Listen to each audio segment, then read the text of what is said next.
All right, thanks for visiting the website, swingfactory.com. I'm going to get us started with some very simple drills. So I want you to get a club. Doesn't really matter which club right now. A short iron would be fine, pitching wedge, 9 iron, 8 iron, 7 iron. And what we're going to do is we're going to stand with our feet very narrow to start with, just maybe a little bit less than shoulder width apart. I want you to stand straight up and down. If you're right-handed, you can put your left hand on the bottom of the club as you hold the club straight up and down like this. Right hand on top. If you're left-handed, obviously do everything backwards from what I'm telling you.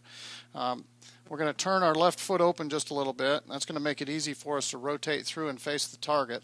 For a right-handed golfer, my target is to my left.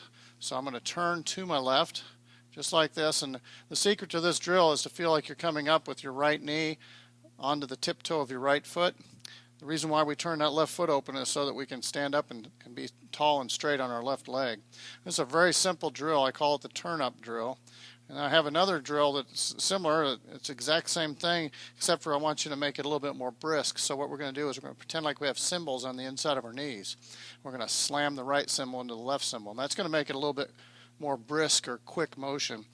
Because just like anything else that's centrifugal, the faster you turn the inside, the faster the outside is going to go. So if I can teach you to rotate your torso or your core very quickly, then you can get your arms moving very quickly when you go through, and your club head speed will be great. So as a beginner, I want you to learn to move the club with your hips in the initial stages of learning here. So just put the club right in front of you, and you can see I'm not making any motion with my arms, hands, or shoulders.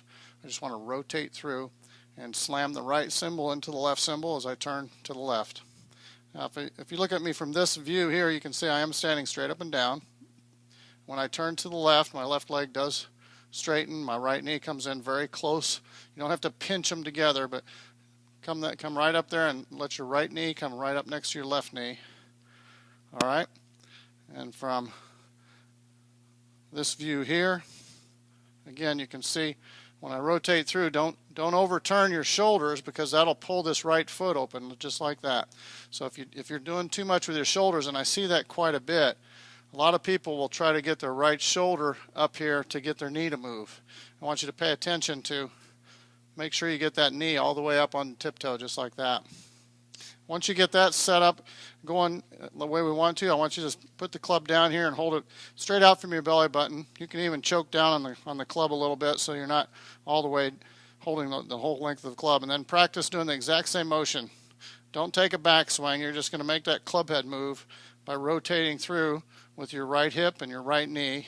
Come up on the tiptoe. And again, if you looked at it from this view, I'm rotating through and I'm just pointing straight away. I'm not trying to do anything with my upper body to help the club get through. I just want to take the through swing with my right hip, and it's a perfect 90 degrees from where I start right up to here. All right?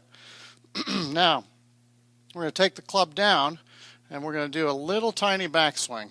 Just kind of rock your shoulders back about waist high here with the club, and then you're going to do the exact same motion. You're going to take that right knee through, slam the cymbal, and you should create enough momentum with your arms, hands, and the club to go from waist high up over your left shoulder just like this. Try to stay balanced. If you're trying to do too much speed with your arms, you'll find yourself falling out of balance. So don't try to add speed to it at this point. Just going to turn through with your right knee, put the club down, do a little backswing, come up with your right knee and cover the left. All right, now once you get that, you feel like you're in balance, we can start adding a little bit of speed. So we're going to go back here and then slam the cymbal, let the arms and the club just swing through. Now if you're holding the club with your left hand on the bottom and your right hand on the top, just hold a kind of a baseball grip, and you'll feel a little bit of swinginess if you're holding it lightly. Okay, and that's going to get you making the initial swing probably about 2 feet off of the ground, maybe a foot and a half off of the ground. And this will get you to where you're making swings that are almost golf swings and almost baseball swings. That's where I wrote my book called The Baseball Golf Swing Method. Baseball would obviously be up here, and then golf is tilted a little bit more towards the ground. So what we're doing is I'm trying to teach you the initial movements that will help you get that club going back and forth.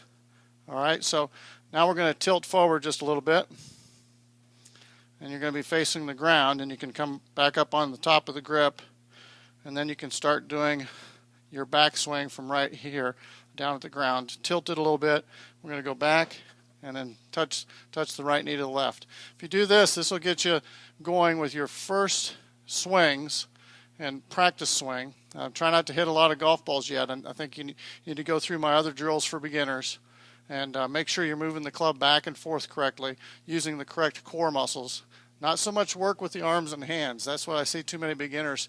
They don't do much with their body. They get their arms and hands pumping at the ball quite a bit.